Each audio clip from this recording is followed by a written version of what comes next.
নমস্কার বন্ধুরা, ভালোবাসা রান্নাঘরে সবাইকে স্বাগত জানাই। আজ আমি মেথি ফোড়ন দিয়ে গাঠি কচুর একটি হালকা পাতলা ঝোলের রেসিপি বানাবো। রেসিপিটি ভালো লাগলে একটি লাইক, শেয়ার আর সাবস্ক্রাইব করে দেবার অনুরোধ রইল। প্রথমে আমি গাঠি কচু আর কয়েক টুকরো আলু কেটে নিয়েছি।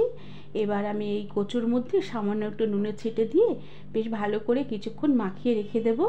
এরপরে গাঠি কচুগুলোকে ভালো করে ধুয়ে নেব। এতে গাঠি কচুরগুলোর ল্যাটল্যাটে ভাবগুলো থাকবে না। এবার গ্যাসে কড়া বসিয়ে কড়াতে সামান্য একটু তেল দিয়ে দিলাম। আর তেল বেশ গরম হয়ে এলে ধুয়ে রাখা গাঠি কচু আর আলুর টুকরোগুলোকে তেলে দিয়ে দিলাম। এবার কিছুক্ষণ নেড়ে চেড়ে নিয়ে আমি কচুতে পরিমাণ মতো নুন দিয়ে দিলাম আর তার সাথে হলুদ গুঁড়ো দিয়ে দিলাম। এবার আমি গাঠি কচু আর আলুর টুকরোগুলোকে বেশ কিছুক্ষণ নেড়ে চেড়ে ভেজে নেব, যতক্ষণ না গাঠি কচু আর আলু লাল লাল হয়ে আসে। প্রায় মিনিট দুয়েকের মতন আমি কচু আর আলুর টুকরোগুলোকে ভেজে নিয়েছি। কচু বেশ লাল লাল হয়ে এসেছে। এবার আমি ঝোলের জন্য বেশ অনেকটাই জল দিয়ে দিলাম। জলটা আমি অনেকটাই দিয়েছি যাতে গাঠি কচু আর আলুগুলো বেশ ভালোভাবে সেদ্ধ হয়ে যায় আর পরে আর জল দিতে না হয়। এবার তার সাথে দুটো চেরা কাঁচা লঙ্কা দিয়ে আমি ঢাকা দিয়ে রেখে গ্যাসের আঁচ মিডিয়াম টু লোতে রেখে প্রায় 3 থেকে 4 মিনিটের মতন গাঠি কচুর আলুগুলোকে সেদ্ধ হতে দিলাম। প্রায় 3-4 মিনিটের মতন ঝোলটাকে ফুটিয়ে নিয়ে আমি ঢাকনা খুলে দিয়েছি। কচু আলু খুব সুন্দরভাবে সেদ্ধ হয়ে গেছে। এবার আমি ঝোলটাকে আর ফোটাবো না। এবার কড়াটা গ্যাস থেকে নামিয়ে আমি একটি সম্বার দিয়ে দেব।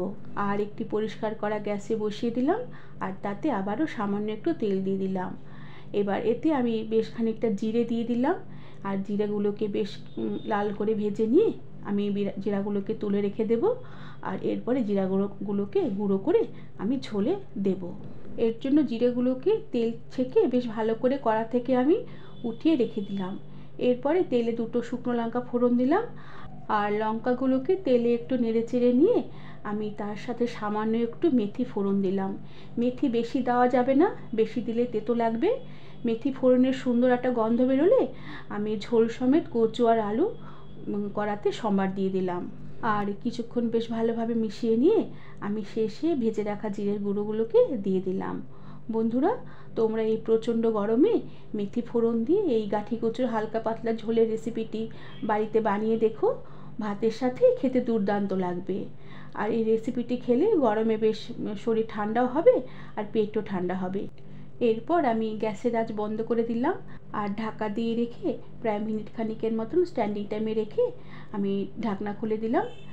কচু খুব সুন্দরভাবে সেদ্ধ হয়ে গেছে আর ঝোলটাও বেশি ঘনও নেই আবার একদম পাতলাও নেই। বন্ধুরা, আমার এই মেথি ফোড়নের গাঠি কচুর রেসিপিটি তোমাদের কেমন লাগলো আমাকে তোমরা কমেন্ট করে জানাবে। আজ তাহলে আসি, পরে আবার একটি নতুন রেসিপি নিয়ে দেখা হবে। ধন্যবাদ বন্ধুরা।